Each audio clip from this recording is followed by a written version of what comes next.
Évangile de Jésus-Christ selon saint Jean. C'était après la mort de Jésus.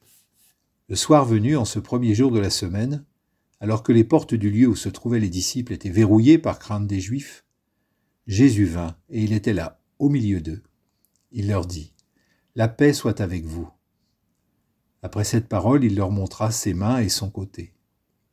Les disciples furent remplis de joie en voyant le Seigneur. Jésus leur dit de nouveau : « La paix soit avec vous. De même que le Père m'a envoyé, moi aussi je vous envoie. » Ayant ainsi parlé, il souffla sur eux et il leur dit : « Recevez l'Esprit Saint. À qui vous remettrez ses péchés, ils seront remis. À qui vous maintiendrez ses péchés, ils seront maintenus. » Or l'un des 12, Thomas, appelé Didyme, c'est-à-dire jumeau, n'était pas avec eux quand Jésus était venu. Les autres disciples lui disaient : « Nous avons vu le Seigneur. » Mais il leur déclara : « Si je ne vois pas dans ses mains la marque des clous, si je ne mets pas mon doigt dans la marque des clous, si je ne mets pas la main dans son côté, non, je ne croirai pas. » 8 jours plus tard, les disciples se trouvaient de nouveau dans la maison, et Thomas était avec eux. Jésus vient alors que les portes étaient verrouillées. Il était là au milieu d'eux. Il dit : « La paix soit avec vous. » Puis il dit à Thomas : « Avance ton doigt ici et vois mes mains.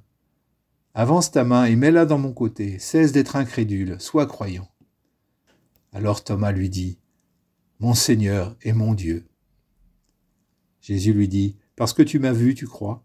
Heureux ceux qui croient sans avoir vu. » Il y a encore beaucoup d'autres signes que Jésus a faits en présence des disciples et qui ne sont pas écrits dans ce livre. Mais ceux-là ont été écrits pour que vous croyiez que Jésus est le Christ, le Fils de Dieu, et pour qu'en croyant, vous ayez la vie en son nom.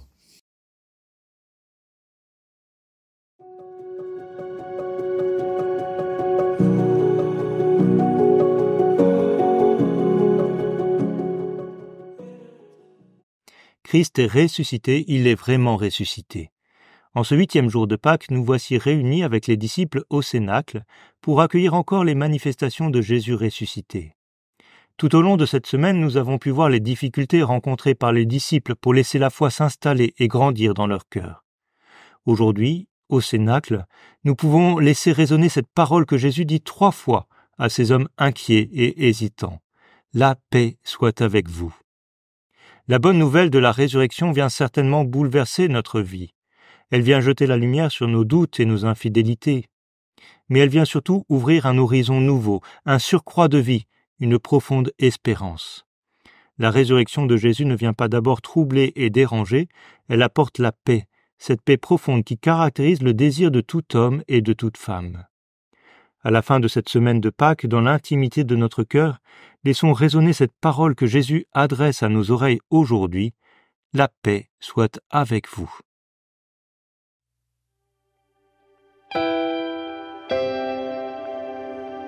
Le cœur broyé, l'âme emplie de peur, nous nous cachions loin de toi.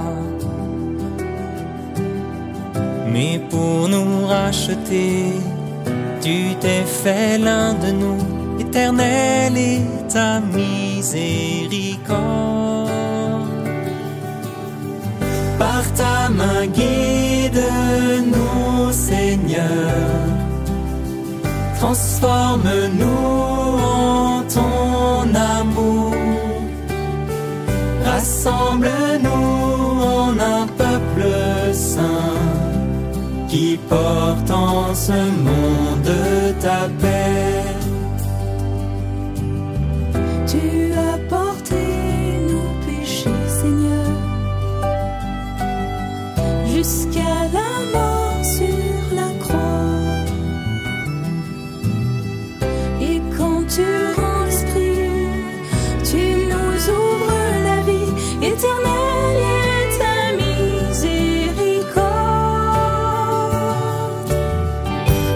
Ta main guide-nous, Seigneur, transforme-nous en ton amour, rassemble-nous en un peuple saint, dans ce monde ta paix. De ton côté, de ton cœur ouvert, le sang et l'eau ont jailli. L'Église du Seigneur, fontaine du salut, éternelle est ta miséricorde. Par ta main guide-nous, Seigneur, transforme-nous en ton amour, rassemble-nous en un peuple saint qui porte en ce monde ta paix. Venez à lui, il est la vie, n'ayez pas peur. Venez à lui, il est la vie, n'ayez pas peur. Venez à lui, il est la vie, n'ayez pas peur. Venez à lui, il est la vie, n'ayez pas peur. Guide-nous, Seigneur. Par